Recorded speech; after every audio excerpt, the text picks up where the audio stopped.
この番組はご覧のスポンサーの提供でお送りします。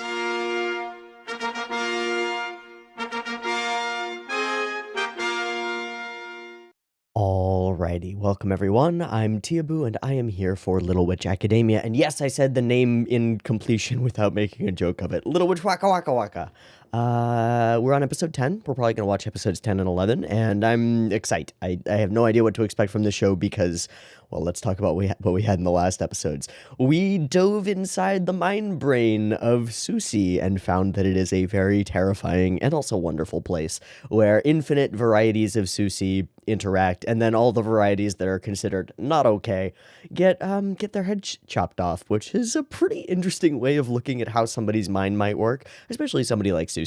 We got to know the character a little bit better and got to understand a lot of things a little bit better. It was also just a rambunctiously incredibly good time.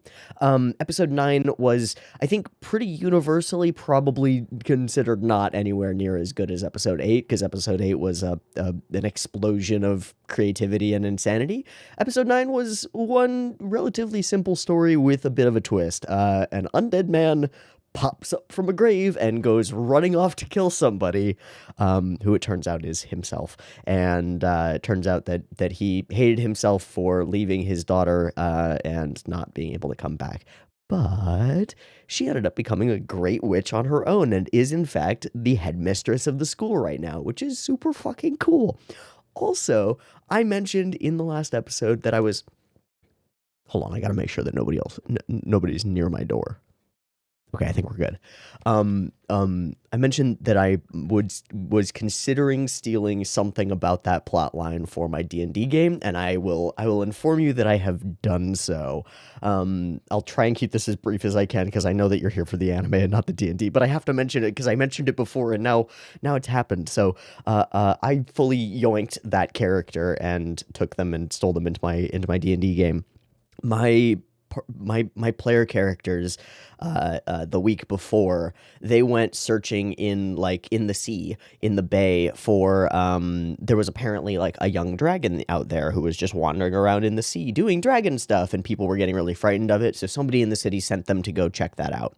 So they went and they asked around about the dragon and stuff, and eventually met this crazy lady with one arm, named Grinda, and she yelled at them for a while about the great shark Obliteros will take you and stuff, because the great shark Obliteros did a Captain Hook and ate her arm.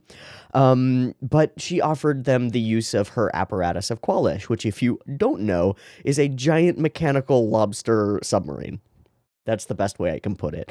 So they clambered on into the apparatus of Qualish and used it to venture into the sea to search out this gold dragon while keeping an eye out for Obliteros, the Lord of the Deeps, or whatever the fuck I said at the table. I don't remember. I didn't make up the title. I just made it up at the table.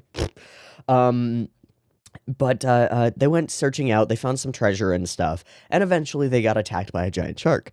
They were not supposed to manage to kill this giant shark. The apparatus of Qualish is real bulky, and it's made of steel, and it's really hard to damage, but it can only do like a little bit of damage each turn with its giant crab pincher claws, or lobster pincher claws.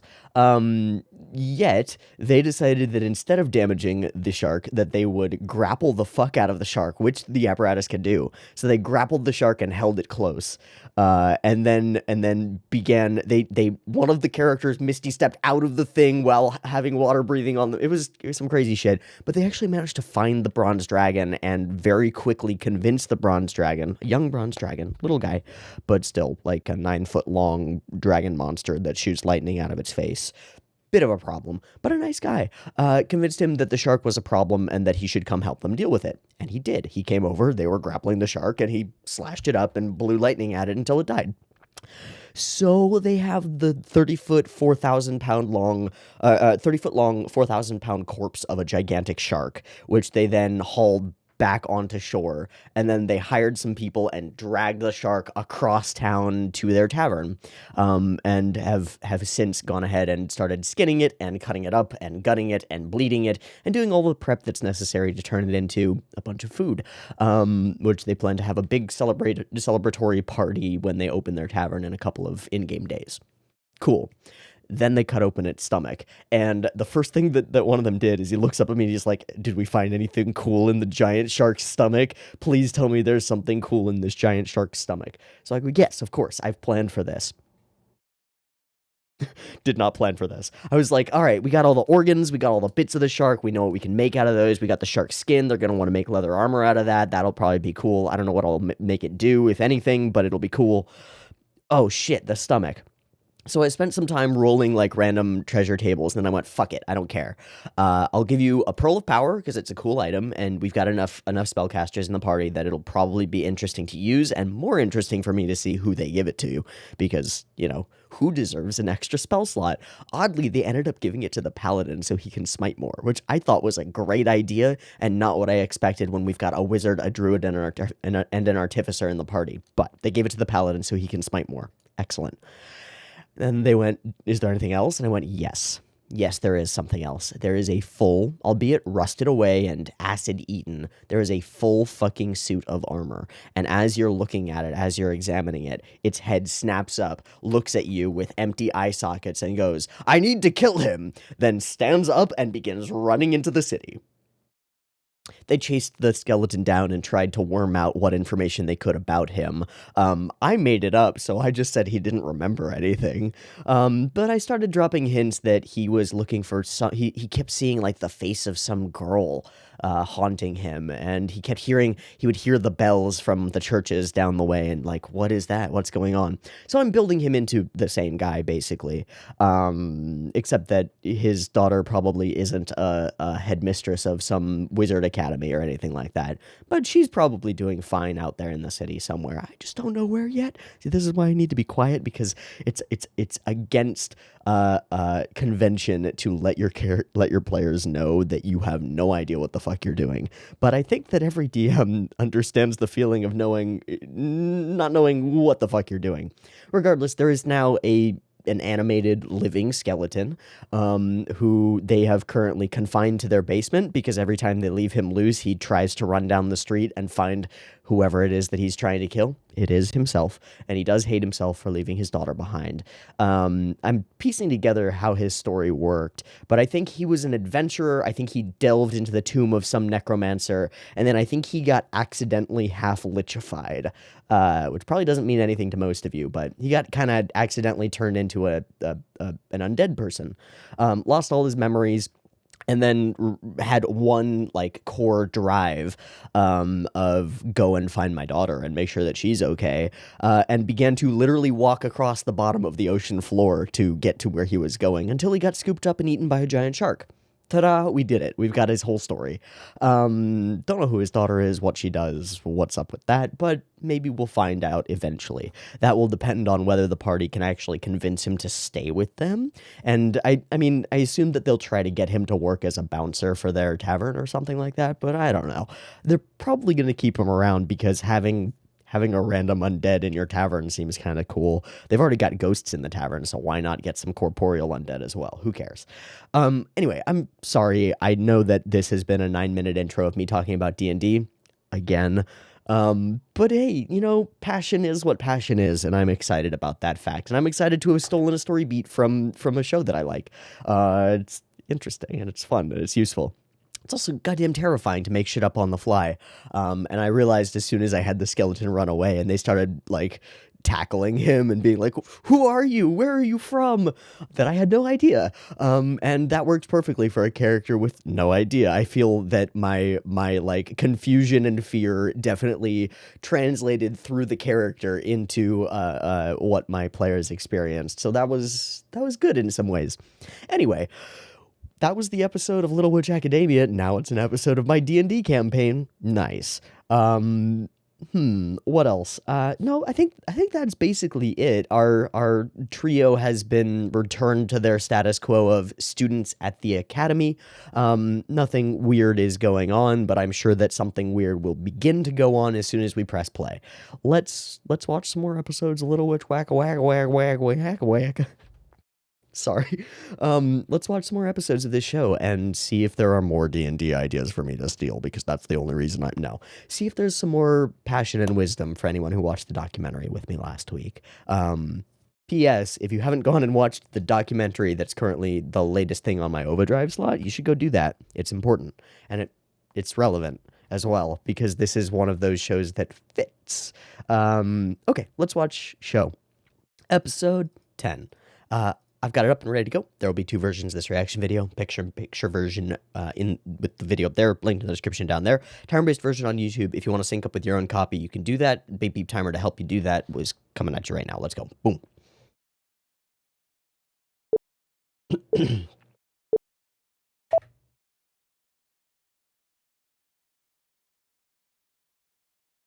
Fairy? Oh, not a fairy. It's a bead drill. Though, oh.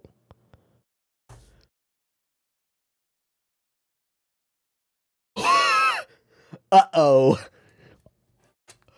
Oh. It's that plot.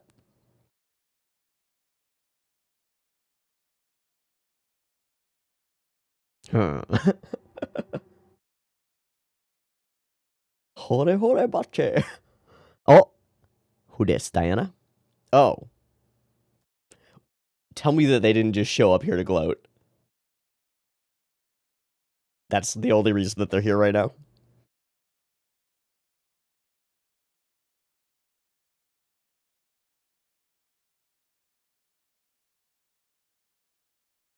Well, we're going to the party. We're for sure going to the party. Oh.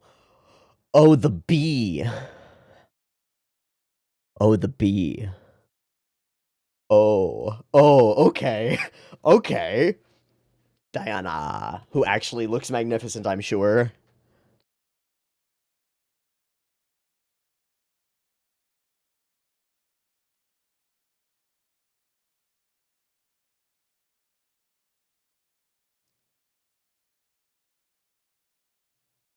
And they want to marry Diana to Andrew, I assume.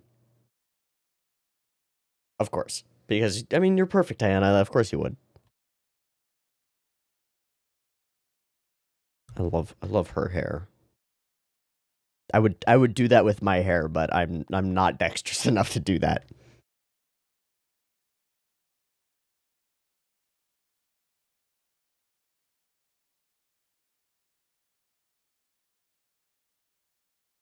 Fully into the Ojo laugh. I see. I see.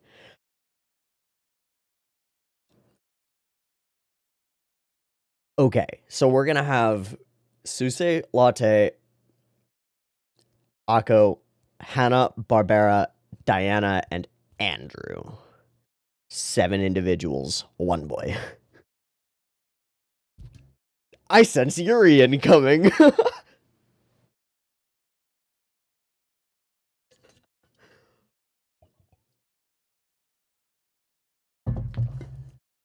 with fair certainty.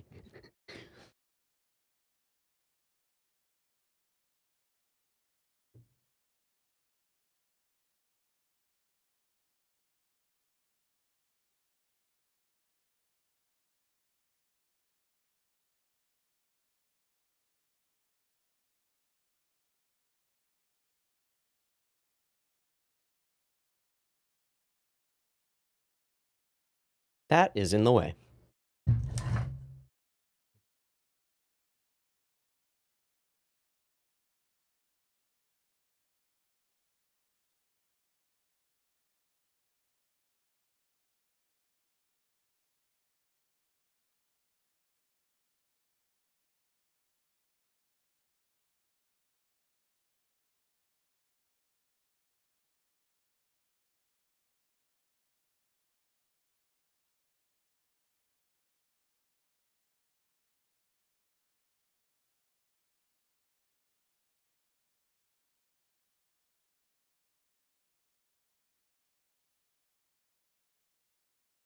Hmm.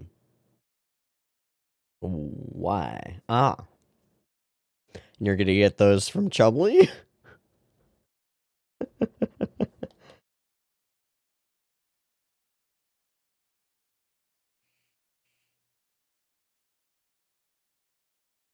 Got anything with a problem?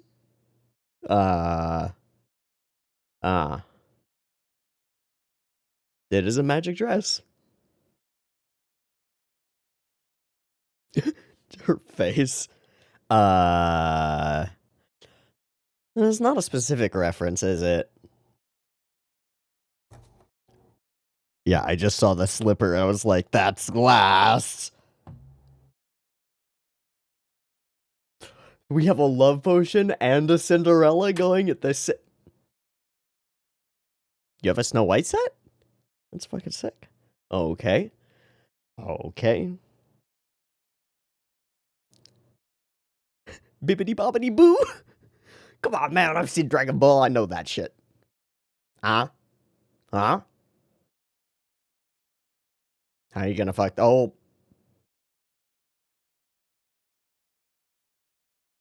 Hey.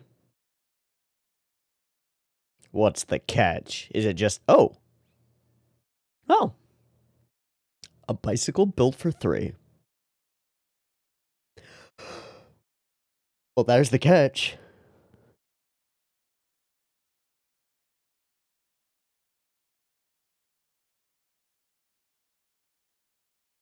We don't have invitations.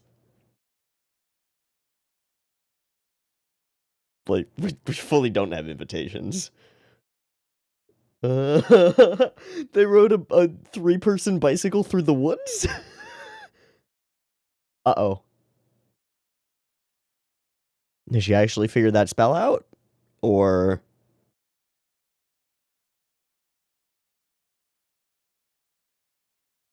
did she gigantify that squirrel? Oh! Oh! Gojira!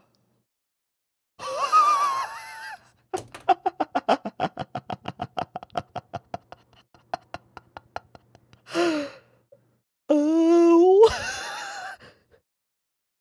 No repercussions.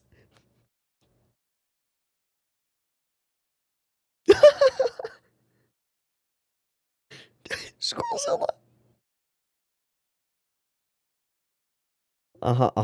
Can we, let's, fuck all that shit. Get on with the insanity that's about to happen. Where's the bee? Oh.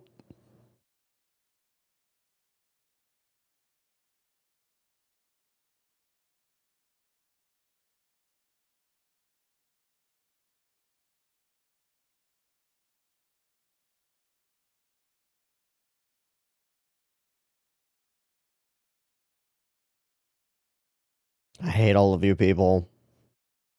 I hate all of you people. Please let me leave and eat the food at the party. Yay! Excellent. Oh, hi, Frank. I didn't like you before. Can you... hello, others. I didn't like you at first, Frank. I hope you're... not a good move, Frank. I mean, Jonathan.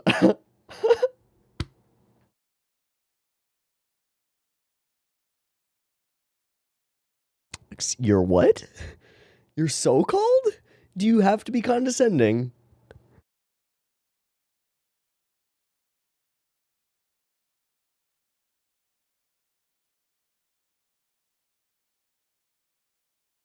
Sure, Rocco. Sure. Hmm. Hmm.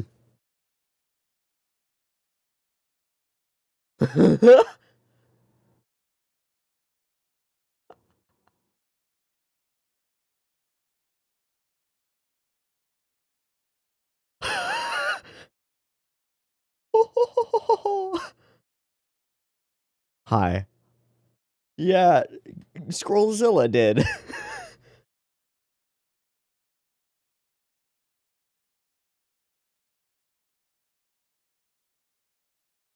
I don't think that's how it works.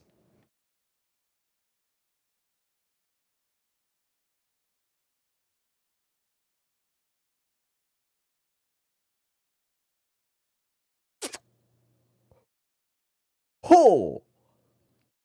Uh-oh. Uh-oh. Uh-oh. Here we go.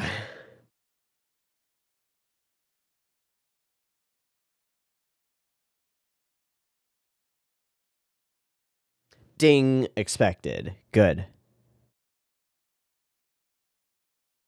Looking right at Akko. Great. That's not a problem at all. Oh, no.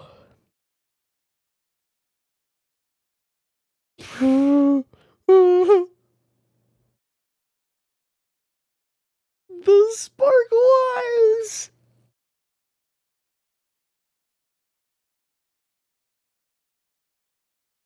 Hard shoujo. Ding. Uh-oh.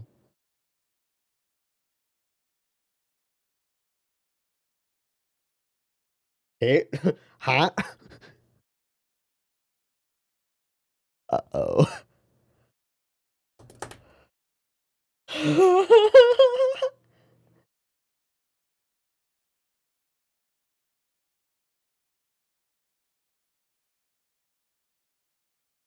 Good night.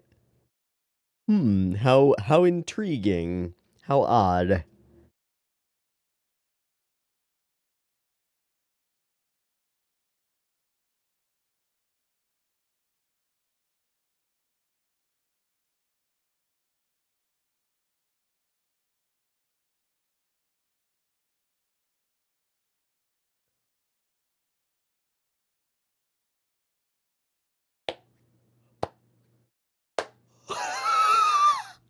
Excellent.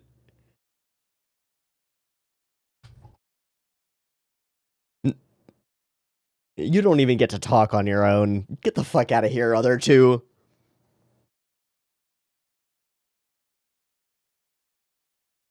Well, they certainly do. Oh, God. Oh, no.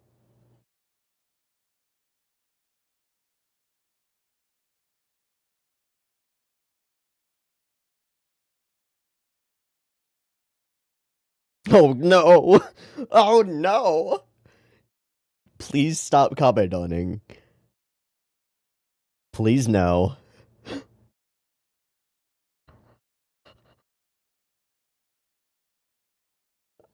What do you mean?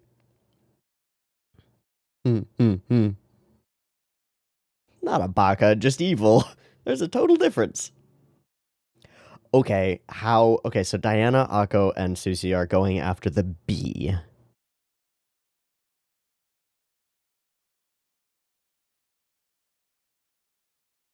Poor bastard. Hey.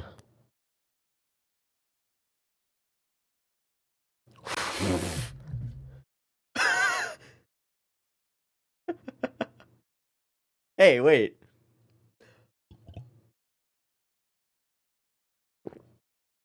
What are you about to pull out? Oh.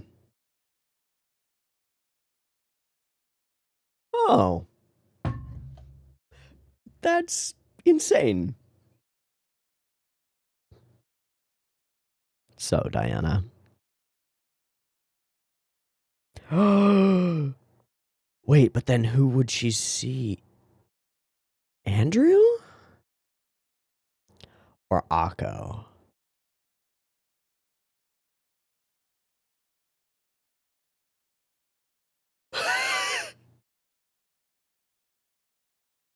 Oh, no.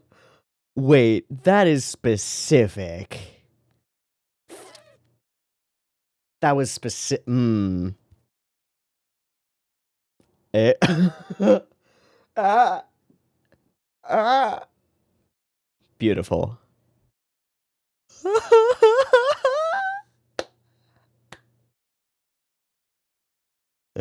What is he gonna do? How long does the Hori Hori Bochi, the bee's sting last? Like an episode length, I assume? Uh-oh.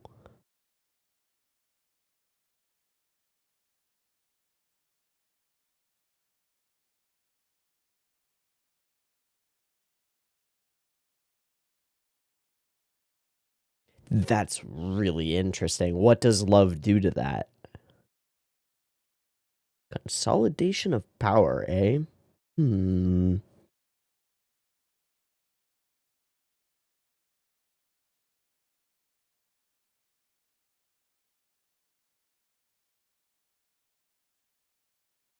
That's why we showed that shot of the piano. That's some bullshit, dude.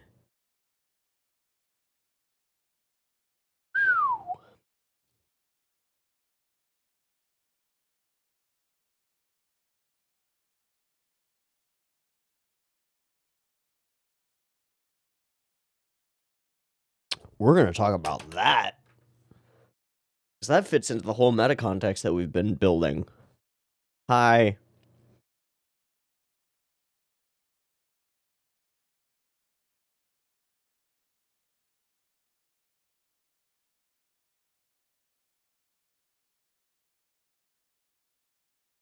I want to see that cut again of her walking in the background. Akko's Wako. Right, right. Duty, duty. Duty and dreams.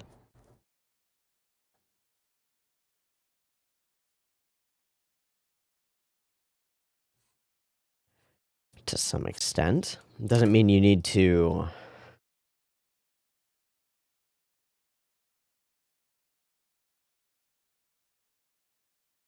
Wait, is this a fucking Berserk reference right now? Wait.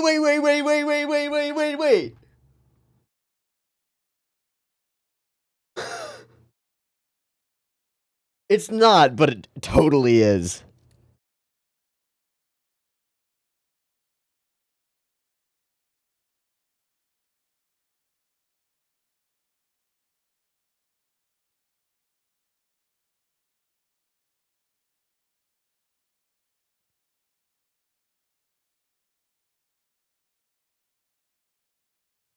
Aww.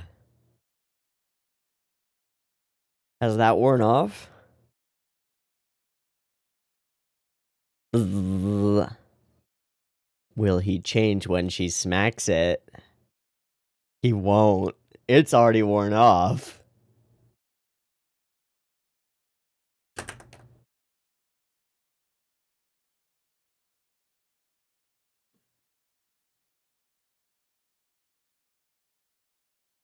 Piano A.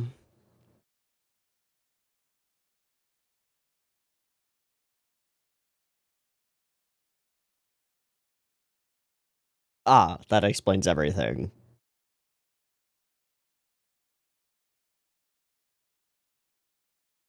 Andoru. We need an Andoru. Or a Diana.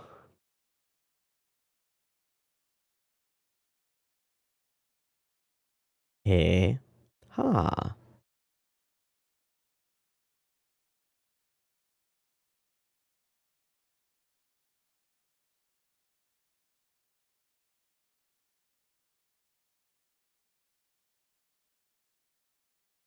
Piano playing. I thought so. Okay. Ding. Oh. Aw. Of course.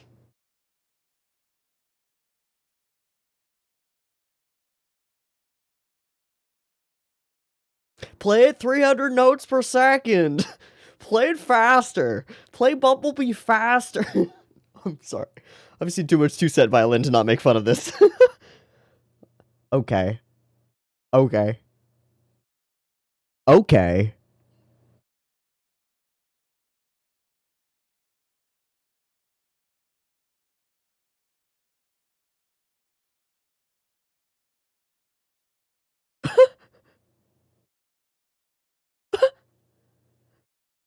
Excellent.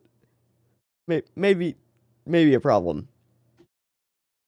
Hi, Diana. Wait, again? Oh, that's interesting. I solidly don't like that version of Diana. Get stung, boy. Yes. Who will you see? Oh, good. Great.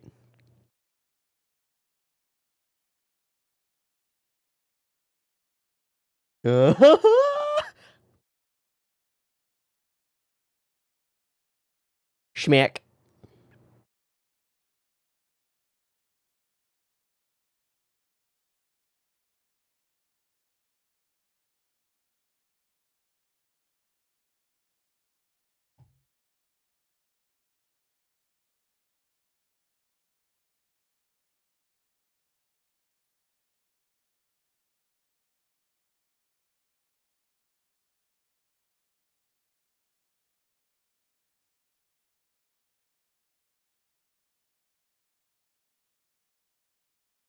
Uh-oh. Well. Hmm.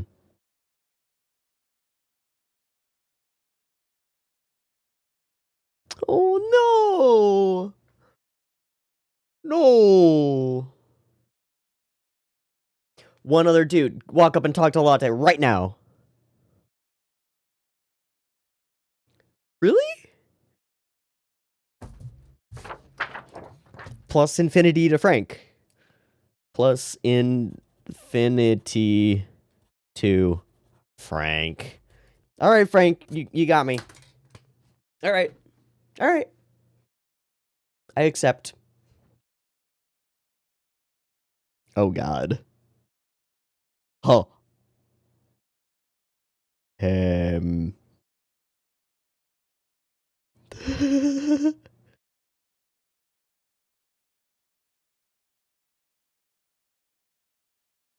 Wait.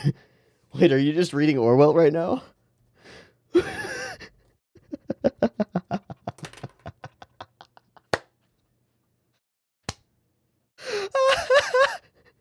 You're reading dystopian fiction? About...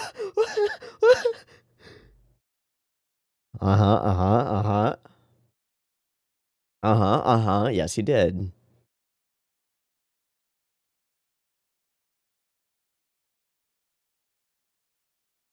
Indeed.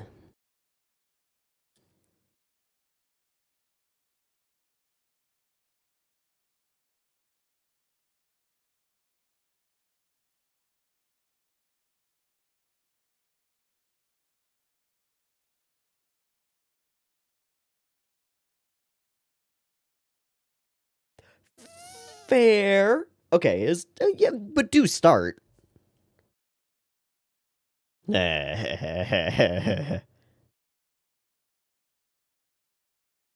Wait.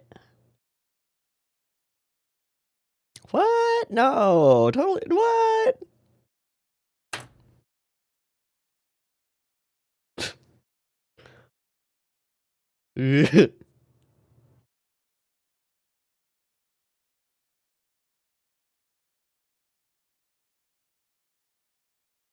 Perfect.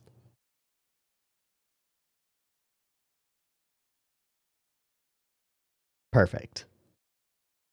I wonder if there's anything unique in the ED. ED. I like this episode a lot. This is a very fun one.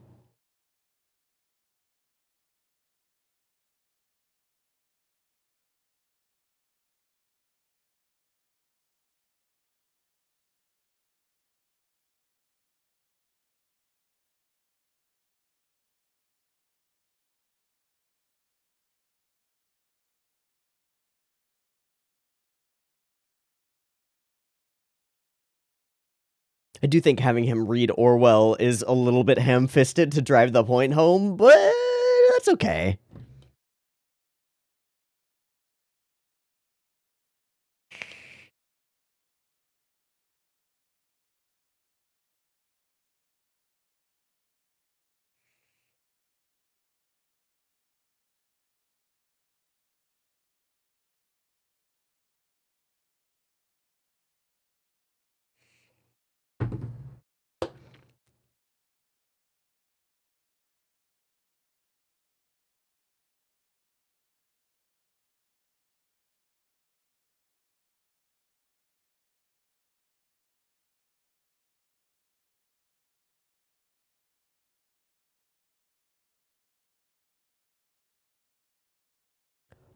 Boom.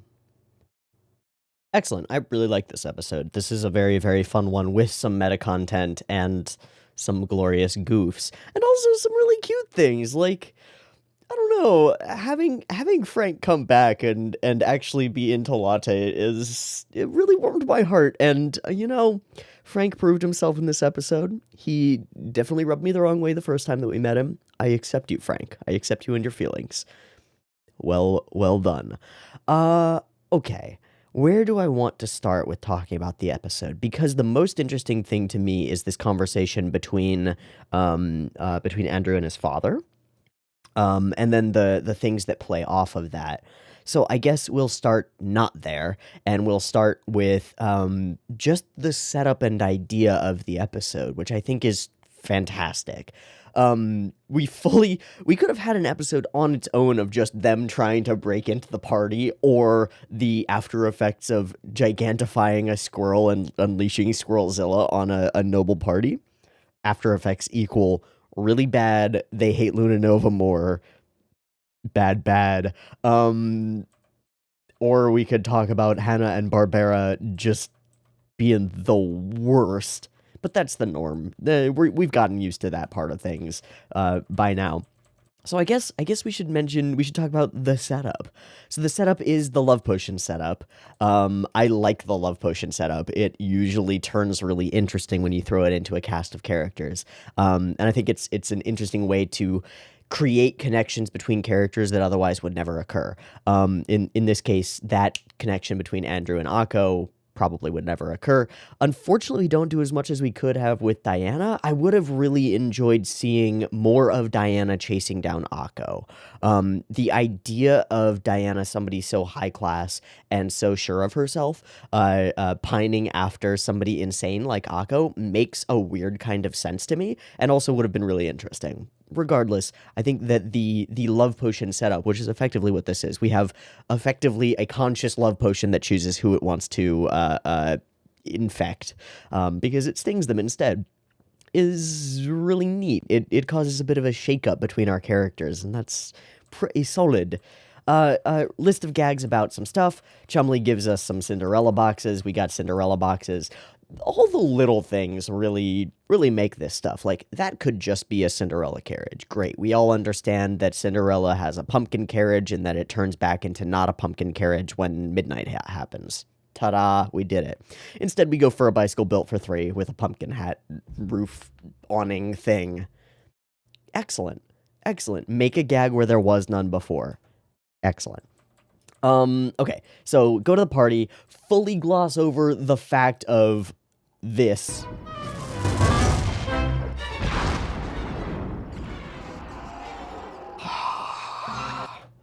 And make our way into the party. Nobody inside the party notices the giant monster attacking. Excellent. So, welcome to the party, and we spend just a moment longer on the... See, like, look at the length of the cuts before this. Cut 1, 2, 3. 1, 2, 3. 1, 2, 3, 4. Almost 4, right? It's just a little bit longer.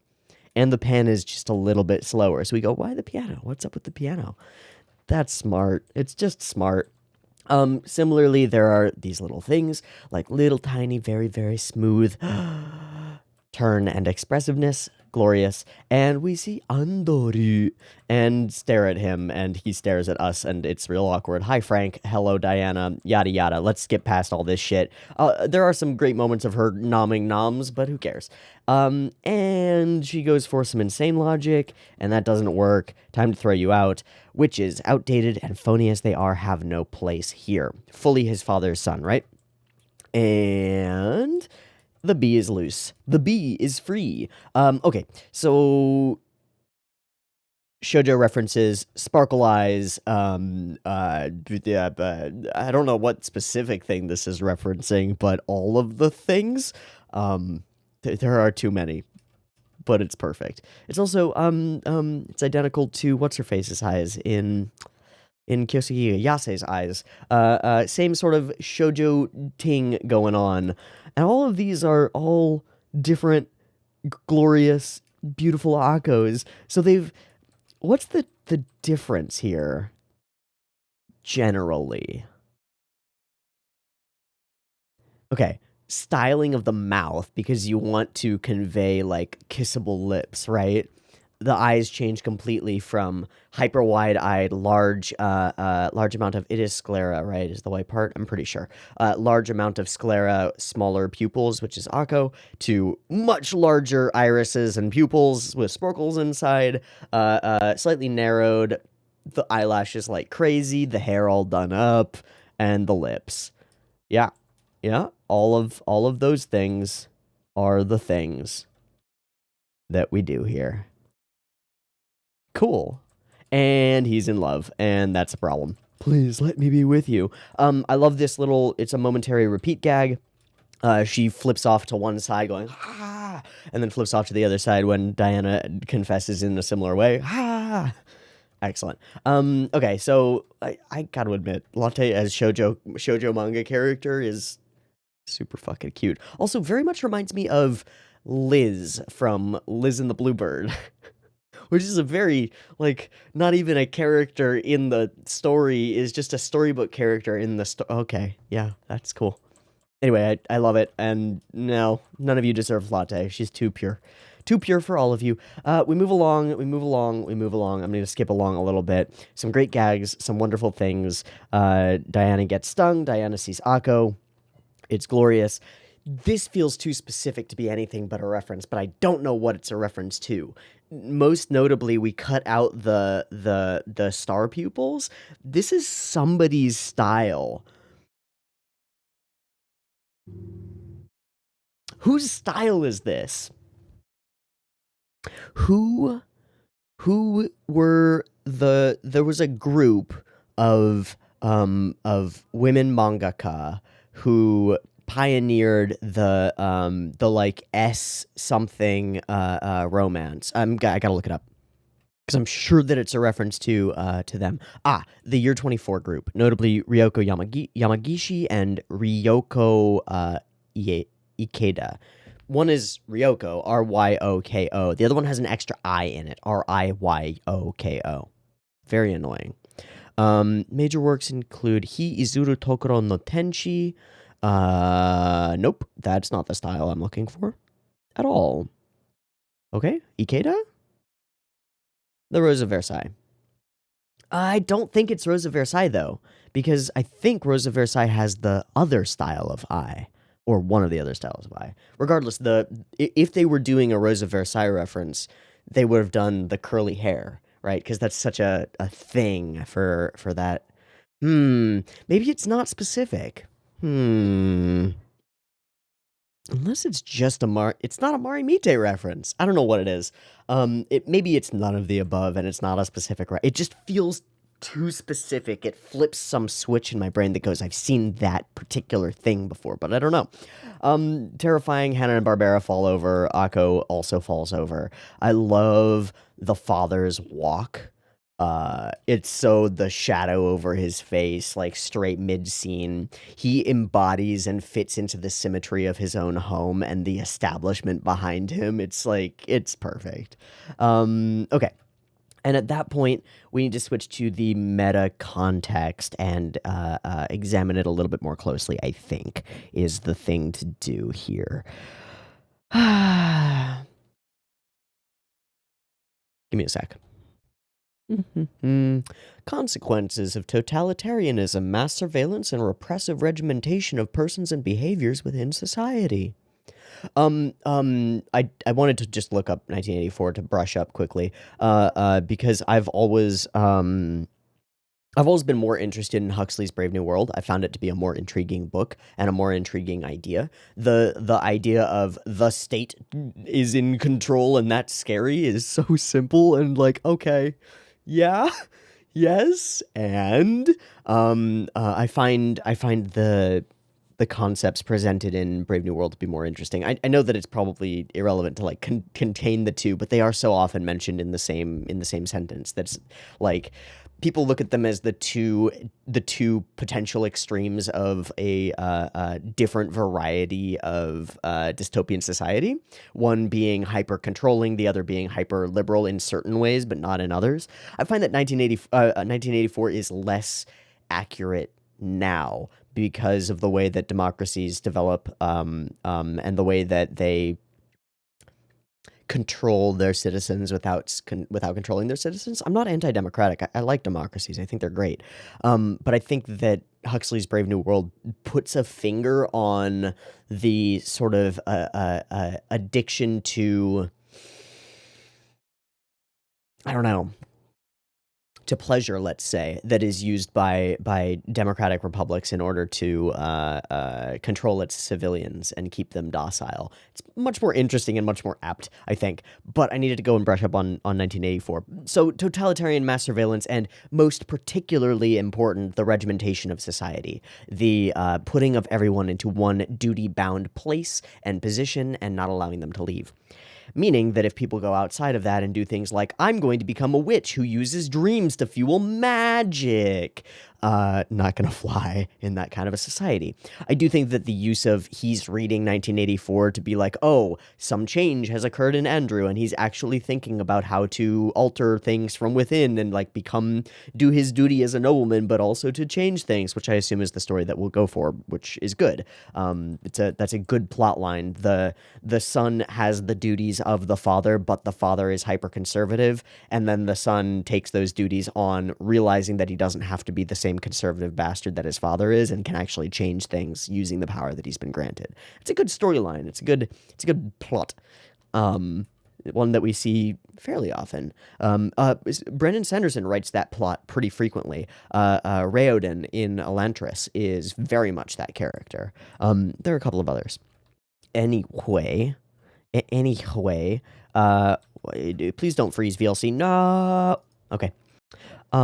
Let me go ahead and read through all of the text in this sequence, and then I'll be back to you in just a moment, once I've wrapped my head around it a little bit better. Are you aware of my... Of course he's aware of your antipathy toward witches. You're just saying this because you want to express it. Evil relics of a bygone era. Okay. We statesmen must be the ones to consolidate power for our nation. Witches are useless. Must abandon their dying breed. That's politics. You have a bad habit of getting engrossed in useless things, of being attached to things that must be cut off. And then he brings that to the piano, which, again, is a little bit ham-fisted, to be like, remember that useless thing that you did, that you wanted to do, that I prevented you from doing, and was an asshole of a father for not allowing you to pursue creative impulses? Yeah, that proves my point. Oh, okay, Dad. As you instructed, I have not touched the piano in 10 years. A genuinely, like, interesting skill that is often considered a part of noble society to learn an instrument. Okay. You are to become a leader of this country. I got another question for you. What happened to Andrew's mom? Where is she? And what happened to Andrew's father when she died? Because I assume that she died. And I assume that he was not always like this. In fact, I am going to go out on a limb and guess that witches were involved. I just put that together. I don't know if that's true, but I'm going to go out on a limb and say there's more than just political motivation behind this character. He colors it as such, but I would not be surprised if he had a personal grudge against witches. Huh. Okay. You are to become a leader of this country, blah, blah, blah, blah, blah. No need for effeminate music making. This is fascinating. You are on a path. You have a specific path to go on, and you must do it. There is a moral obligation for you to go on that path and follow in my footsteps and become a leader of this country. It is the only valid thing that you can do with your life. Doesn't that fly in the face of the entire show's point? Yes, that's the point, right? It's the opposition. It's the opposite. So on one hand, we have Akko and the Academy of Lunanova, which in and of itself has fallen to some extent to this idea. We've seen that before, and we've talked about it before. The way that witches get professions, the expectations of witches, all of that has fallen into this trap. And more importantly, the school itself has become inundated with capitalism, which is like a weird thing to say, but that's the truth. What else is the point of the dragon episode other than to be a fun episode? They need money. They need funding, because otherwise they're going to be they're not going to be afloat. Luna Nova is financially insolvent. A thing that doesn't make sense for a Wizards and Witches Academy to be, right? It doesn't make any sense. They have fucking magic. Why do they need money? Because they've become part of the system. Does that remind you of anything in particular, like maybe an industry that is filled with burgeoning creativity and constantly inducts new people and new creative individuals who have their own dreams and goals and motivations into the industry itself, and then slowly wears them down and converts them into people who are only doing cuts every time because they need the few hundred yen that they get per page that they draw? Wait, it's the animation industry. Oh, the Academy of Witches and Wizards and Dreamers, the ones who make magic come to life by turning it into reality, like making shows, like telling stories. Oh, they've become infected to some extent by the whole capitalist system that requires utility out of all the things that it does and doesn't care about the more ethereal forms of value that do exist in the world, like art. Fuck you, Little Witch Academia. You made a good metaphor. You made a really good metaphor there, dude. They did. This is a really excellent metaphor for that, if you choose to take it as such. It's also, how do I put it? Deeply relatable, I would say. I think that many people, self included, can relate to the idea of their parents, good people, telling them, if you don't go and get an education and get a job, a specific normal type job, you're going to die and end up living in a van down by the river. You're going to be fucked. You have to do this. Not only is it for yourself, but there's a moral obligation for you to contribute to society in some meaningful and, most importantly, measurable way. The meaningfulness is, honestly, you can throw that to the side. The measurable is what matters, because measurable is what people pay you for. And how do you measure the importance of a piece of animation? How do you measure the number of people who a piece of media, a magical piece of art, inspires or convinces to follow their dreams, or teaches that determination and perseverance are valuable, or demonstrates like the power of friendship and inspires people to actually seek out other people to communicate with? How do you measure those? You can't, so they're worthless. How do you measure the value of magic? Well, these fucking witches aren't sitting around in magic factories making magic stuff go that would be useful for our war efforts and our normal society. They don't help us build aqueducts. They don't help us fertilize fields. So fuck them. They're not measurably useful. It's a brilliant metaphor. You have no need for effeminate music. The choice to include effeminate in there is quite interesting, and is one of the other things that leads me to believe that this is a man who has lost his wife and then cut away all aspects that he considers feminine from his life because, one, it hurts too much, and two, he's fucking in pain constant. Well, that's the same as it hurts too much. Mostly one, and two, it hurts too much.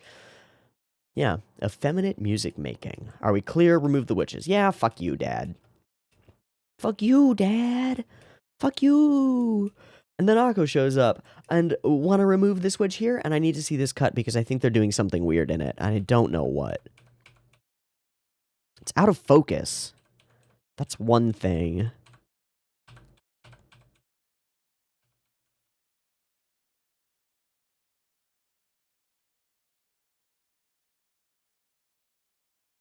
No, it's just a cycle that somebody drew.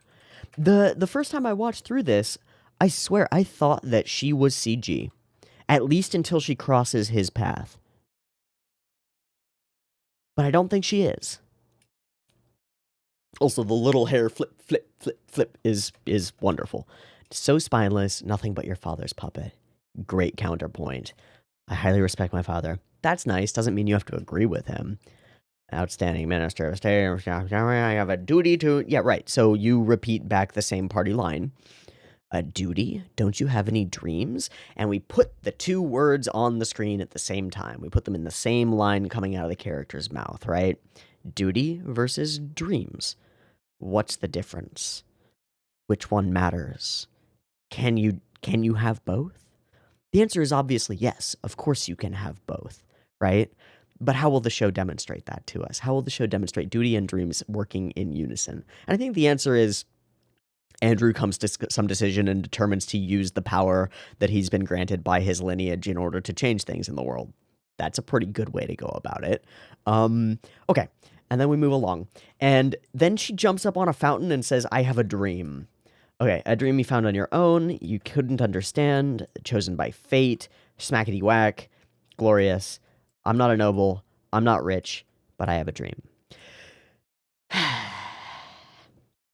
me go find something. Yeah, man. I know there's a YouTube video of it because I keep looking it up. Griffith, speech, dreams. Yar. Yar. Does Berserk get copyright struck? I don't think so. I guess I'll just keep the audio down or something. Let me see. Where's my display capture? There it is. Bada boom. Okay. I'll keep the audio off. Oh, this is in English.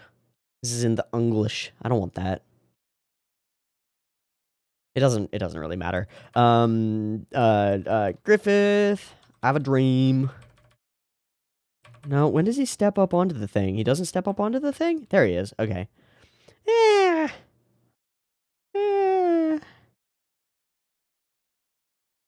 Maybe it's not.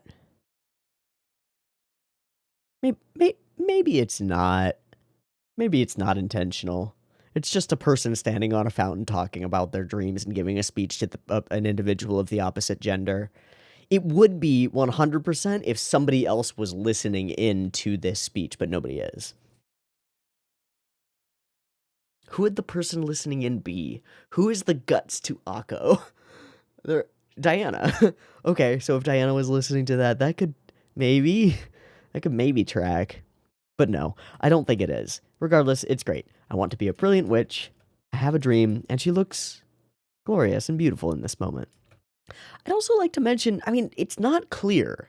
It's not clear whether Andrew's love for her has, well, it hasn't, has it? But we don't show her through his eyes as shoujo glory, right? He sees her as her. I'm gonna have fun every day chasing my dream. Also, these shots, the close-ups of her with the backlighting, something about the way that they're doing the edge lighting around Akko, around her character, particularly in the spinning scene that we get immediately after this. This fantastic, highly expressive. Her eyes are like a light as she spins. I would love to know who was responsible for this cut, because it's really something else. There's something quite potent to it. Not like a certain someone would understand. And he ends up a little bit sheepish. Just a little bit sheepish and then smirks a little bit. Yeah. Truly bewitching. Aw. We got a little bit of romance in the show. I'm down. I'm cool with that. All right, so off for the B we go. There's one moment in this that yeah, what happens there? What? Oh, she's ripping her mantle off. I see. So that was her shoulder covering mantle thing. Cool. Smack, smack, smack, smack, thunk, thunk, thunk, twang, twang, twang, twang. And of course, Andrew steps in to play Flight of the Bumblebee, and then she actually manages to chase down the bee. There's not that much of great interest here. I suppose that you can continue the metaphor and say, like, oh, his effeminate piano playing actually turned out to be useful. Also, the fact that he just sits down and plays Flight of the Bumblebee, it's not a terribly difficult song. I mean, it requires some technical skill, but, like, it's not a terribly difficult song. Still, the fact that he sits down and just plays it implies that maybe he was lying to his father. Maybe he has played piano recently, and I think that makes some sense. At least I hope it makes sense. I don't know. Okay, so how horrid, blah, blah, blah. We see everybody ends up kissing each other and loving each other, which is great. Basically, we bring the 70s into this haughty party, and everybody free love, even for yourself, Diana. I do not like that Diana. I don't like that design. Maybe it's the lipstick. No, it's the lipstick and it's the facial proportions. Her face is narrower than that. This looks wrong. This looks like a Precure, but a specific one from Go Princess Precure, and not as cool looking at all. Because it's Diana, it's not a Precure. Okay, cool. Everybody gets bee stings. He sees her as glorious, then it doesn't last. Excellent. Pro at piano. I love the little moment where he stands up, adjusts his cuffs and adjusts his tie. It's so right on the money nobility being proper that I'm gonna cuffs and tie. I'm gonna steal that as a descriptor in order to because one of the challenges in being a DM in D&D is to express to people how the characters around them act. So having a character like straighten their suit and their cufflinks and their tie has a specific feel to it of somebody prominent. I'm gonna use that. Anyway, of course I am. I'm perfect. Excellent. And glorious. And she turns back into herself, and he's a little bit condescending to her, but Frank is being really sweet, honestly, and that's really cool. And also, like, he's not being terribly forceful about it. And this is good. Good job, Frank. Hi, I'm Frank. Do you have some time off? Can we go to the library or somewhere else, wherever you want? I don't care. I just want to spend time with you. That's really fucking sweet. That's a great way to ask somebody out. Good job, Frank. Okay, so he's reading 1984 and thonking, and we're talking about Latte. Saw her sad smile, and I realized she's the sort of kind-hearted girl you rarely find nowadays. Aww. So I guess he sees through Latte's fucking cute. You're a liar. She's not homely. Fuck you, Frank. Okay, great. And then also that Akko Kagari, you didn't kick her out. Interesting. Yes, our opinions do not always align. In fact, I am reading 1984, obviously. I'm thinking about societal change. Yes, good. Okay, we talks about some stuff, and we end some things, and it all ends. Pan up to the sky, and close. Did I miss anything? Akko Wako, Duty and Dreams, 1984 reading, Cinderella Dresses, meta stuff. What the fuck? Oh, plus Infinity to Frank. I scribbled that one down really quick, so it's real hard to read. Cool. I think I've got all the stuff that I wanted to get out of this episode. I do want to look up I want to look up who scripted this one mostly is what I'm interested in. It's hard to really determine who was in charge of coming up with ideas about the episode, because of the way that Trigger runs things as kind of a committee writing the things. But let me look it up anyway.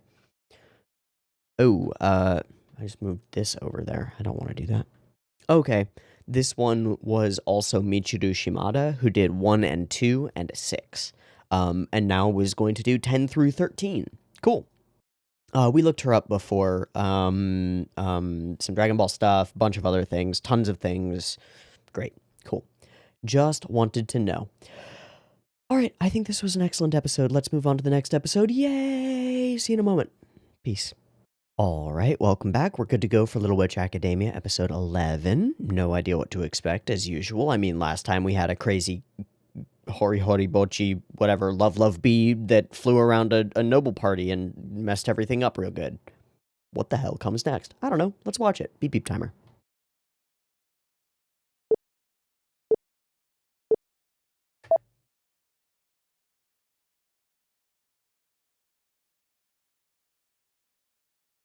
Is that a statue?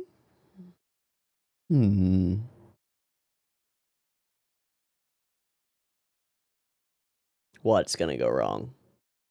Please don't turn it into a mangled abomination. That's a leg. No? No, those are the right parts. Is it a David? I think I recognize that torso. I'm pretty sure that's a David. Uh-oh.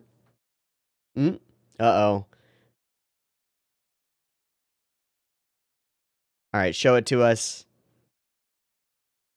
Hey!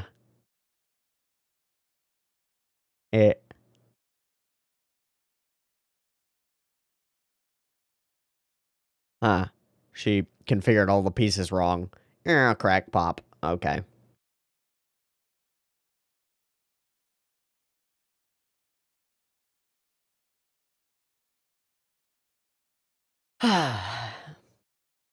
Sure. Right. Okay.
Oh.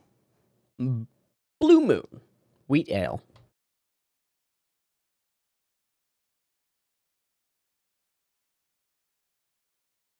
Yep. What are you doing over there, Susie?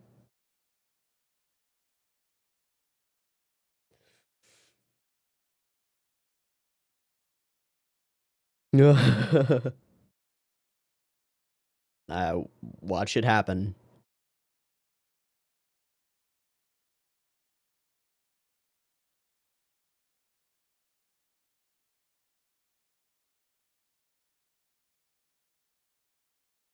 We're gonna start asking the real questions, are we?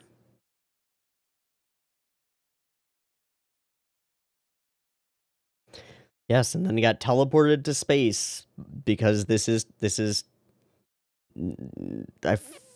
nightfall.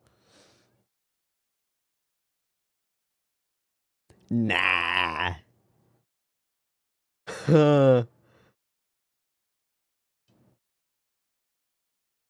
Huh. Right now.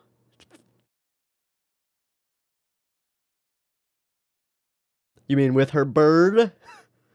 The one you might recognize?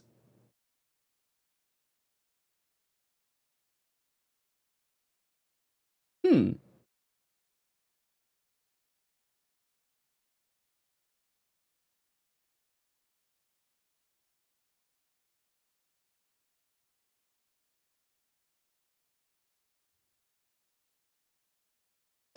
We're getting Ursula's perspective right now? We're getting Jared's perspective right now? Something like that?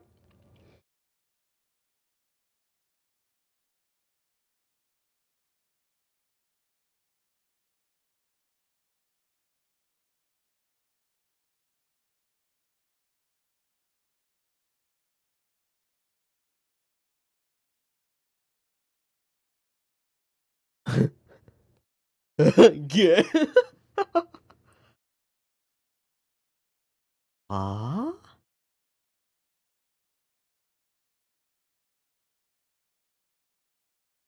She doesn't need them. She just uses them to hide her eyes, huh?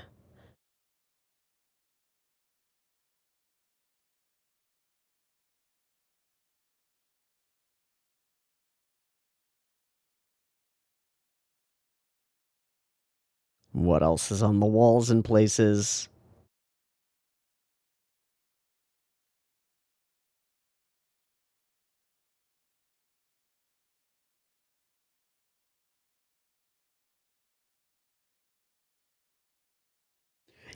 Ah, classmates. Sure, just gonna overpour this tea. Yep, mm-hmm.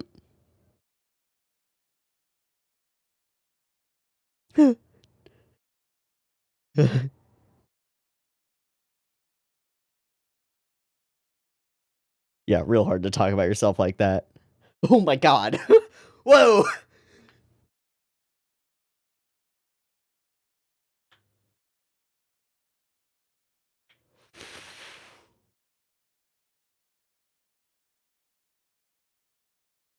Mm. Mm.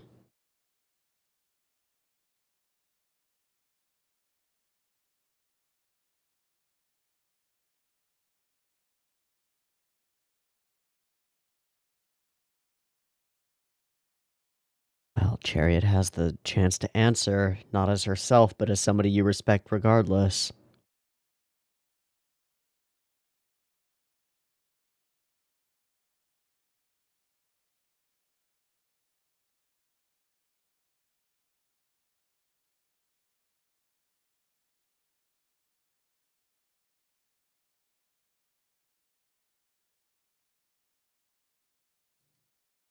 What?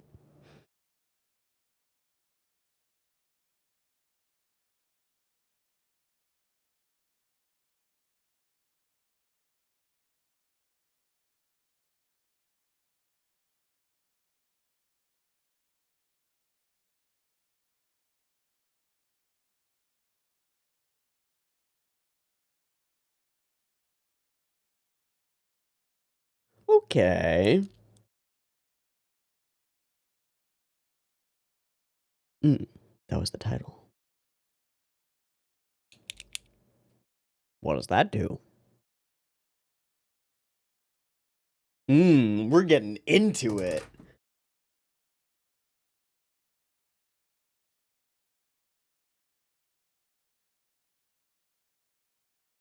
Ooh. Hey. Ha.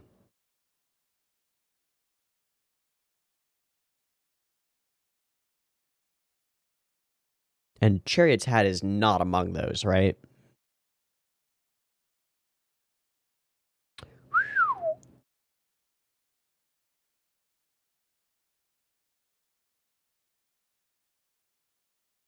Hmm. Yeah, how did that happen? Hello, Diana. Being groomed to be the. Oh, how interesting.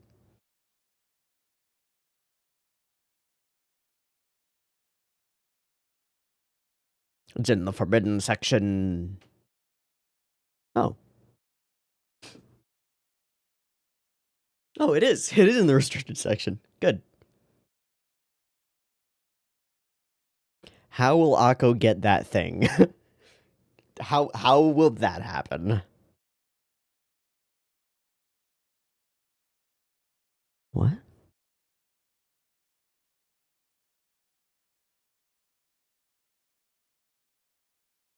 Hmm.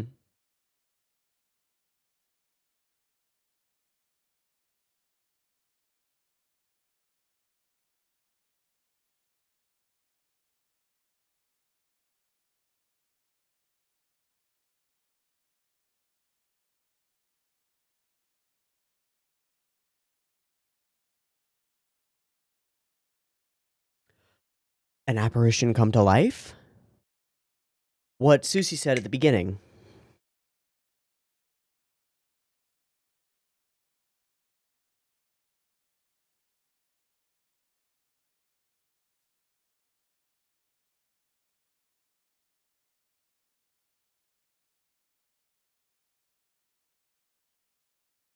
The bird.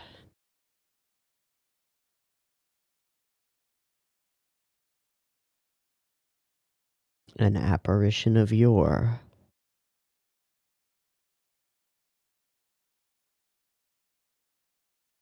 She's gonna meet an apparition in the form of Chariot that is not Chariot. Oh boy. Will she meet it? Will Diana meet it as well?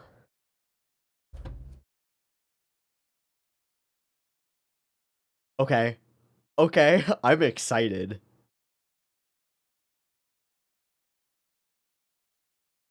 Yeah, take the rod. Yep. Don't leave that behind. Take all your cards, too. All of your belongings. Giant sack on your back. No.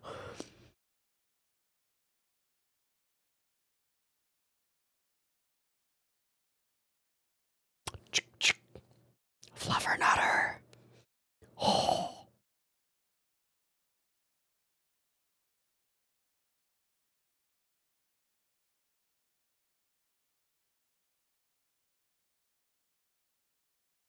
Cool. I'm so yawning. I can't stop. I'm sorry.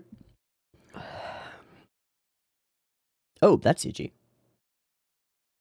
Hello, Blue Moon. Why don't you shine on a particular tome or slot or book? Yay!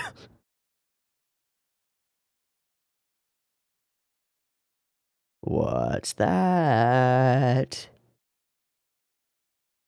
Ugh.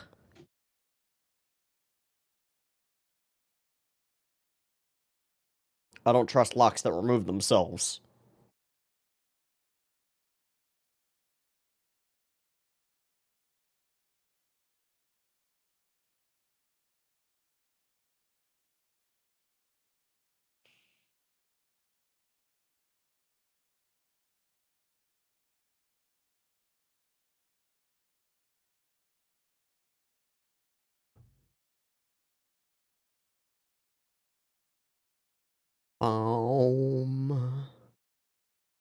So two different places.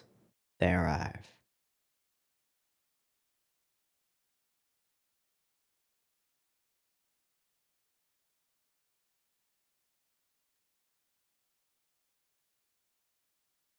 That's fucking cool. That's super cool. Okay.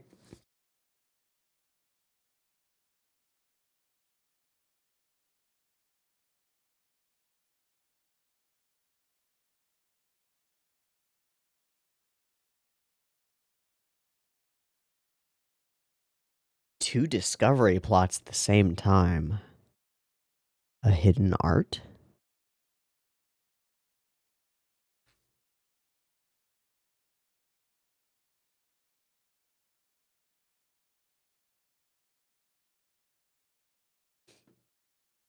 The constellation or the bird?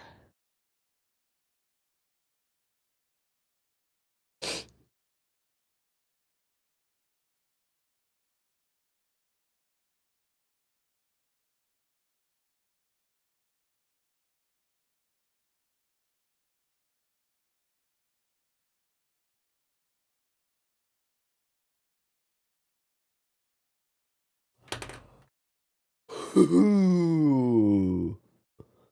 And one of them is that one line.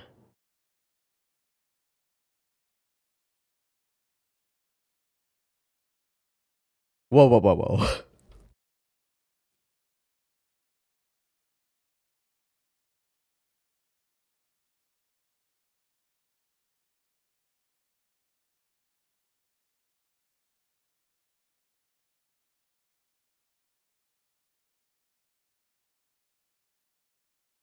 I still love that cut. Why did the 9 old witches seal stuff together? And what happens if it's released? Ruh-roh! She's gonna find out all the stuff! Or she's gonna meet something dangerous. An apparition of Chariot to fight the real Chariot. The real Chariot to save her at the last moment. Whoop! Up, beep, up, up, up. Oh. Wait, is that one of the 9 old witches? They are. They are. They must be. No, that's way more than 9. Never mind.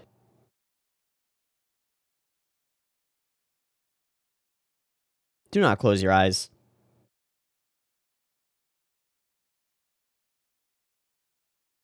Ow. Different pathways?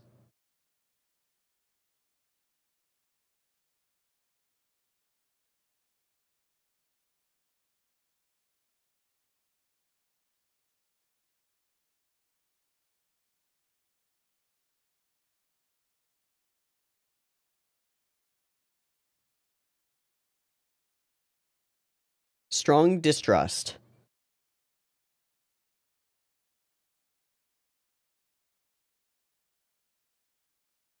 Oh no.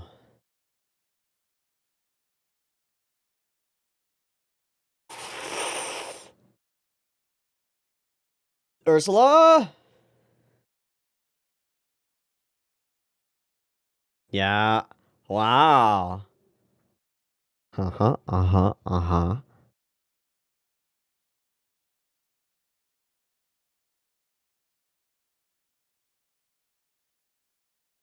An apparition.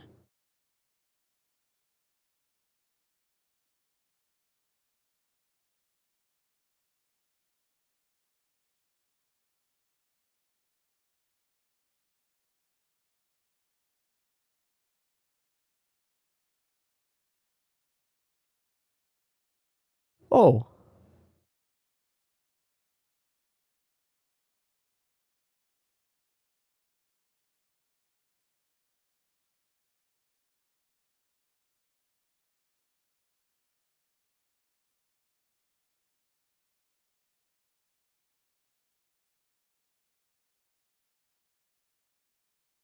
At what cost?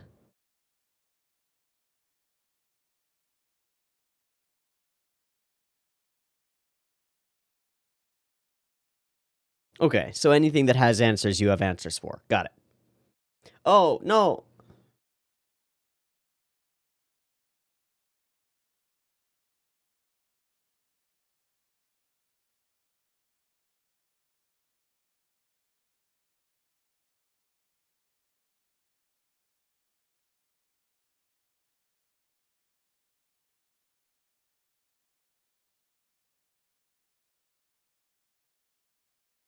Herself in Chariot's place.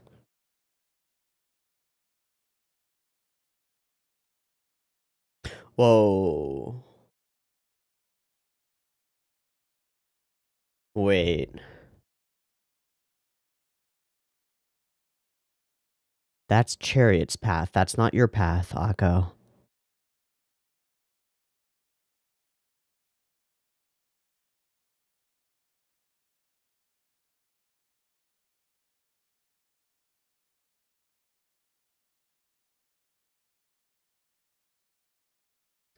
Ah. All your memories. Well, fuck that. Get the fuck out of here. Bounce in time. Do it on your own. Do it on your own. You don't need to step through some magical doorway. No, past informs the future.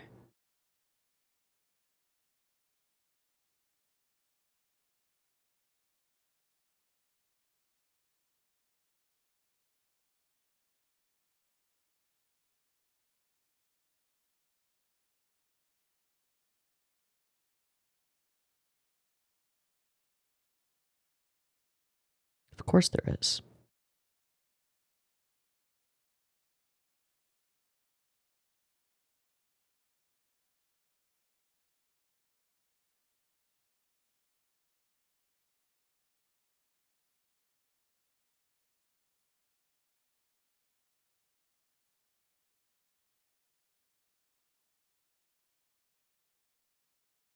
Myself, though. She's gonna say it.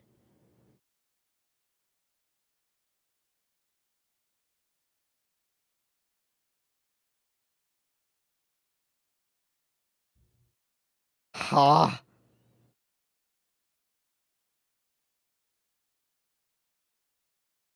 Chills all up and down my spine. What? Ah! Ah!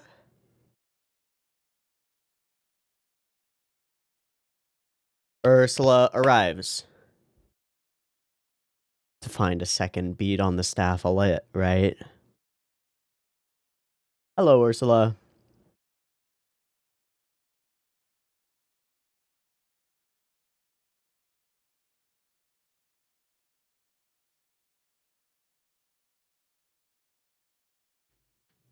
Oh.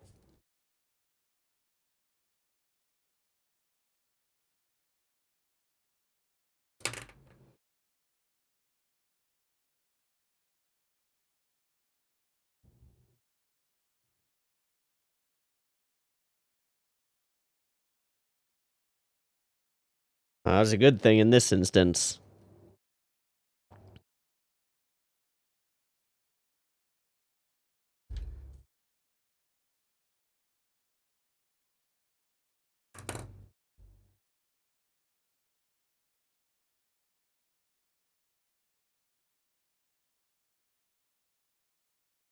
Yes, I know.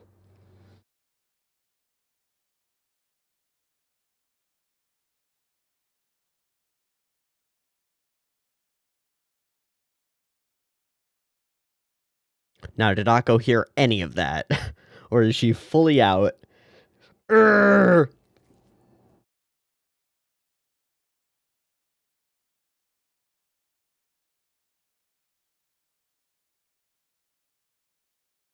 Mm-hmm. Right as they meet the middle of the moon. Boom! Oh! That wasn't a shift in the story or anything. Full story shift. Okay, cool, good. Yeah. Yeah.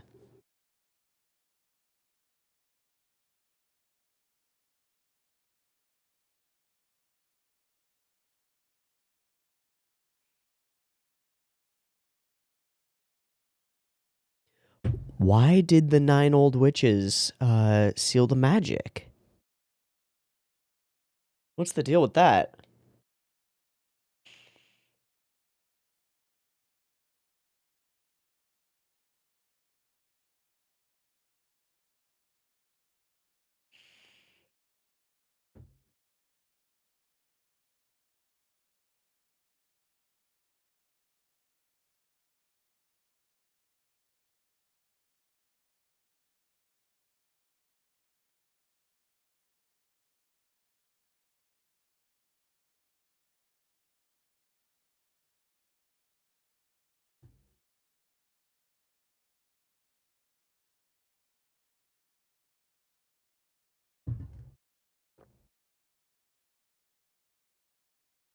Ooh, that's new. Samhain Festival? What is that?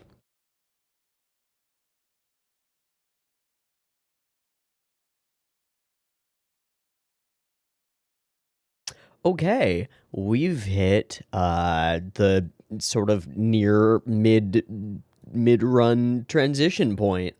Um okay. This is a great place to end, but first we must discuss what the fuck was this?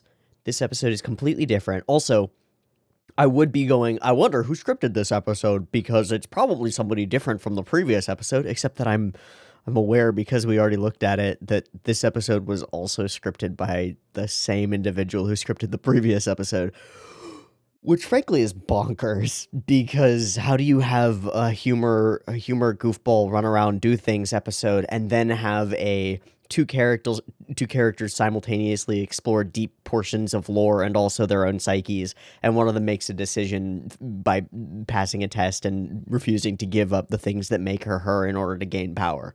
How do you put those two episodes right next to each other and go, yeah, the same person wrote these? Cool. Cool. Okay. The first thing that I need to do, the place that I need to start, is the place that is ridiculous to start. It is the flashes of stuff that occur when Akko downs this gateway, and destroys Woodward's form, uh, but not her spirit, of course. We see her turn into herself, and then we see flashes of some kind of monster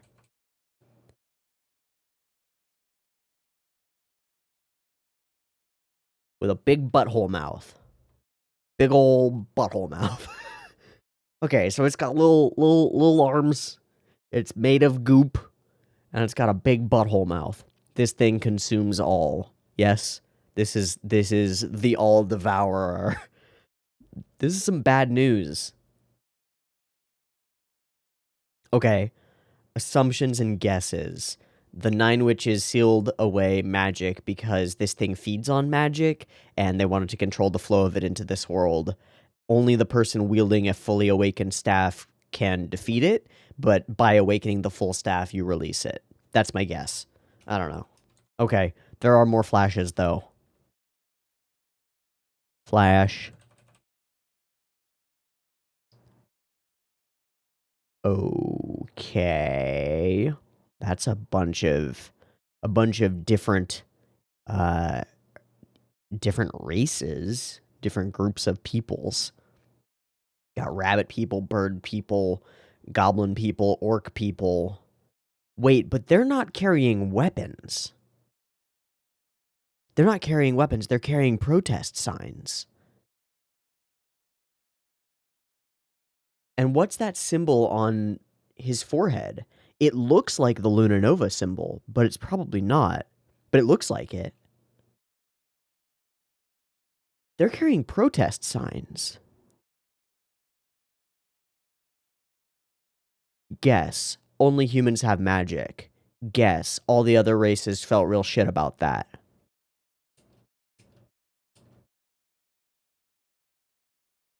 Bunch of shit attacked Luna Nova. VLC, please don't freeze. Come on, man. Come on. Oh. Okay. There's that. There's this, which is the painting that's on her wall, and also is the symbol of this thing. Like petals, but leaves. We've seen these leaves before. We've seen those leaves before. Those are the leaves that coagulated together to make the 2 figures that embraced in the sky when we released Mr. Skellington. Those are the same leaves. I wonder if that tree out there is important. Okay, she reels back a dragon of blocks? People rioting.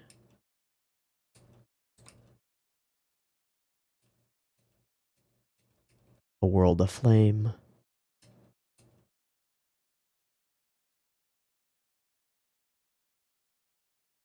An enemy.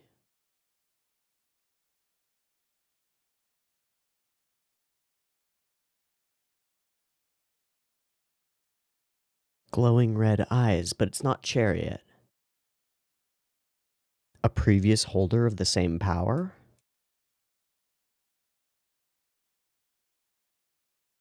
That's it. That's all we see. Fuck me running. Okay. Civil unrest led to a sealing of magic. Something, something, something. Future plans story? Okay. And this is the second time that Akko has been tested by the offer of great power. Or in this case, not even the offer of great power, the offer of her dream's fulfillment. With the Fountain of Polaris, it was the offer of great power, but she couldn't grasp it because she wasn't ready. This time she is offered not great power and not self-determination. She's offered a specific path. She's offered to be Chariot, not to be like her, not to follow somewhat in her footsteps while being informed by all of the Akko that has existed, but to be exactly the same, which means that nothing would ever change. And she refuses. And that's our victorious moment. It is I'm not, it's not trite, it's not cliche, it's none of those things. It is a not an uncommon story beat to say, no, the hardships of my past are the things that make me me and inform my decisions for the future. I won't let you take them from me, even if that means the instant fulfillment of my dreams.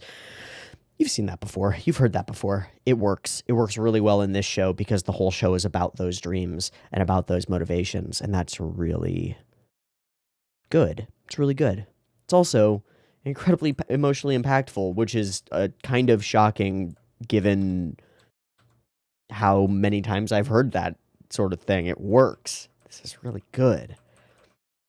all as the capstone for an episode that's a lot more mysterious, a lot more. There's a significant I would almost call it a genre shift, honestly. Most of the previous episodes, with the exception, I think it was episode 6 with the Fountain of Polaris, with that accepted, have been school comedy goofball show genre, right? Go to school, there are enemies and friends there, and we interact with them, and we go on goofy excursions, and we do goofy things trying to exist in this world.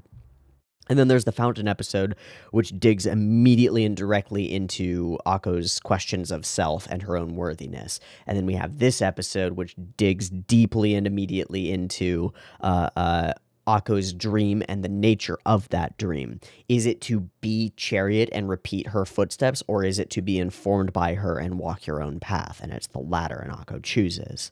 And in doing so, awakens a second gem.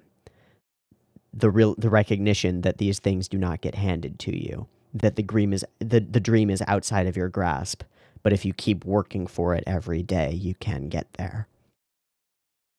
And it's more than that. It's more than stating that. It's her belief in it, and she has to prove it. She has to actively prove it by refusing everything that she's ever wanted. That's a good plot. That's smart. That's smart. I give it smarts. Okay, I also love that Diana is simultaneously going and doing her own exploration and finding out her own stuff about these things and stuff. But she hasn't put together that the staff is of value. Or, no, Diana wouldn't she? She does recognize it, but she hasn't fully put it together. Okay. Ursula stares almost longingly at the stars. I wonder why.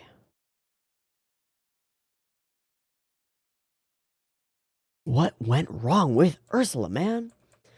Also, there are a bunch of little things in this episode that are super cute. Like Susie's sort of throwaway line where she's like, next thing you know, an apparition will come to life. And then it does. Hey, I see you, show. I see you. Okay, also, Ursula wears glasses, not because she needs glasses, right? She doesn't need them. She wears them to obscure her eyes. That's interesting. And Akko doesn't recognize the burb.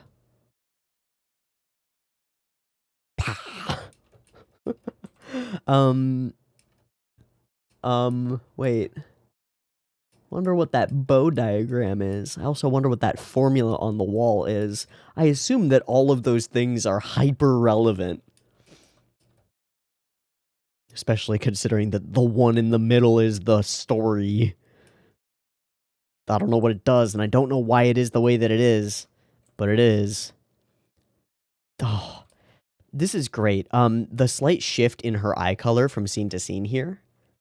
Ding to ding. Her eyes very literally light up as she goes, classmate? And also these folds at the bottom coming up gives this gloriously expressive moment from Akko.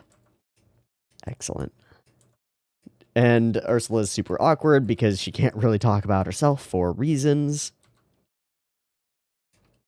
It's been my dream to be like Chariot. I still believe in it now, but sometimes I get scared. And she passes the word down to Akko. Maybe knowing that some kind of a challenge will be coming, maybe not.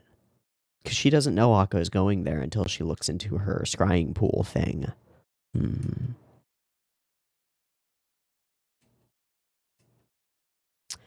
Also, can we step back and just say that like, this kind of sentiment kind of matters? Means a lot to me. That which is dreamed cannot be grasped. But work towards it day after day and you will find it in your hands. It's a simple, almost platitudinous statement, but resonates with me. Probably with some other people too. That's cool. So she is fully passing all of the responsibility and all of the power to Akko. Take care of the shiny rod. It is yours, not mine. Okay. Bigger picture stuff. The number of witches continues to decrease, and magic is weakening across the world, both simultaneously. There's a lot of exposition in this episode because we got to set up the things that we're going to have to deal with in the next almost more than half of the show. They founded the school in an era where magic was still abundant, when Luna Nova existed in its full glory. When was it that we witches became unable to use magic without a sorcerer's stone? You know what? They don't say that it was the same. That they did it. That is lost to history. So maybe it wasn't the 9 old witches who locked magic away. After all, they founded the Academy for Teaching Magic. So when did that happen? It can't have been Shiny Chariot causing it, because then all of them would remember it. Interesting. Oh, Diana, do come in. Okay, Ancient Tome, have a thing. Here's a key. Go, go. Have a good time. Also, the moon will reveal some secrets to you. Sweet. Cool. Great. Let's go. Spooky Mists. Holy shit. Dream. Chariot in the woods. Calling to her. So that's Woodbrook, whole wood person. And then she hears, and we hear, young Akko's dreaming voice as she reads through her books and looks at her cards. An apparition of yore. Hard to please, but knows of the past, present, and future. And can answer any questions. There won't be another chance. Off we go. And she decides to take the shiny rod, thank God. Holy crap, could have been real bad if she didn't. But of course, it's a story, so. I actually really like this CG shot of her floating around the circular bookshelf. This really works in context. Yeah. And book, and spooky book, and other place. I did want to see something. Huh. She's reading left to right. Where is Akko from? Because she's not Nihongo. She's, Nihonjin. She's not Japanese.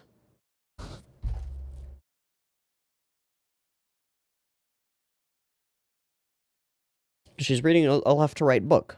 That's interesting. Okay.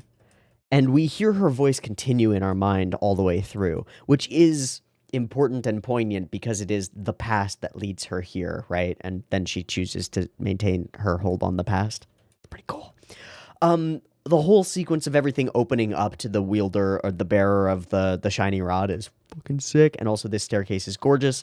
And down we go. Exists a hidden art that witches have passed down from the megalithic ages. Known as the Grand Triskelion, has the power to change the world. And that is the diagram. No, okay, right. The 9 old witches sealed the Grand Triskelion within Arcturus. And we only have a ripped portion of the thing. Only the staff bearing the stars may break the seal. One must speak the 7 words of Arcturus. Or, wait, was that not the page that's torn out? It's the page in front of it that's torn out. Oh. So there's some information missing. Some information on what doing that actually does. Oh. And Akko is already down 1 and will become down 2 today. I love that we re-show these sequences. They're super dope. This location is great. Her stumbles around this place are wonderful and goofy and glorious. I do want to see the scene where she tumbles down a thing. She slips here, and then she tumbles down a thing, and it's like this. And it's not looped in the way that I thought it was. Wonderful. Thunk. Ow. That is not Chariot. Your dream will never come true. From the mouth of the person that she respects the most. And her reaction is, wait, you're not Chariot. Chariot would never say that bullshit. Fuck yeah, Akko. You are lying. Chariot taught me well. Indeed she did. Meet the apparition really behind this. Also trying to frighten her. When we get... Okay, so at that point, this future can be yours. We see her in Chariot's place, very literally acting out the same act as Chariot, which means nothing changes. You can't just follow in the specific footsteps of somebody else. You have to be inspired by them and then follow your own path. That's an important distinction. I mean, in a meta real-world sense as well, I think that's an important distinction. There's a difference between understanding the lives and choices of people who have come before and simply following, modeling your life completely after them. There's a big difference. Okay. I want to see this witch's face again. Once she explodes. Also, I want to see the cut where Akko swings the thing. Love the energy coming into that. The whole morph mutation into a gigantic battle axe is fucking sick.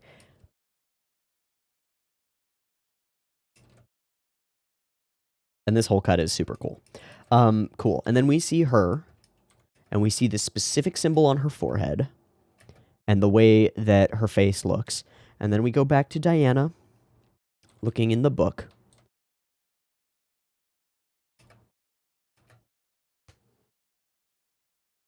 That's the same lady, right? I'm pretty sure that's the same lady. Uh-huh. And then where's Diana doing the thing again? And her hat is the star. Is that... It's not the same as Chariot's hat, right? I don't think so. Cool. But where do we see the old witches? These guys. Yeah. Where are the hats? No, where's the sequence where we pan across them? It's before she enters. It's the one in the back. Okay. So that professor spirit lady is probably the one drawn in the book and probably the owner of that hat, which means she's probably one of the 9 old witches, unless I'm on a tear going for nothing. I'm going to go with my gut on this one and say that I think that that is her hat, and she is one of the 9 old witches who is now sealed here for some reason, or her spirit is, and only reveals itself on blue moons, which might be how Chariot knows her.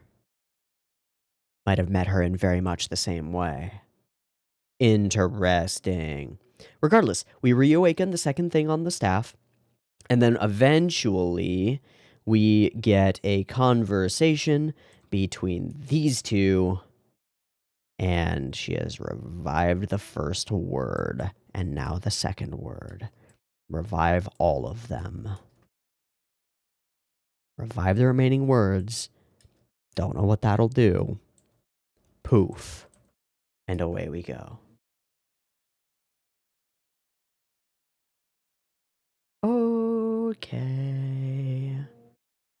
Okay.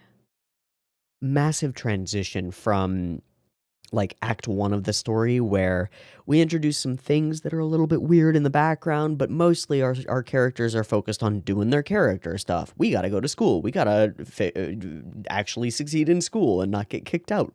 Gotta do the normal things.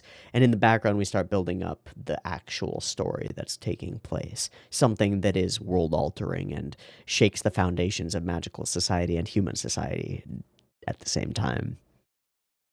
And then we hit this episode and we fully right turn into all of that stuff. Now, that doesn't mean that I would expect in any way that we're going to, like, fully move away from comedy in a show that is defined in large part by its humorous aspect. But that humor is going to come as we seek out truth and understanding now, not just survival.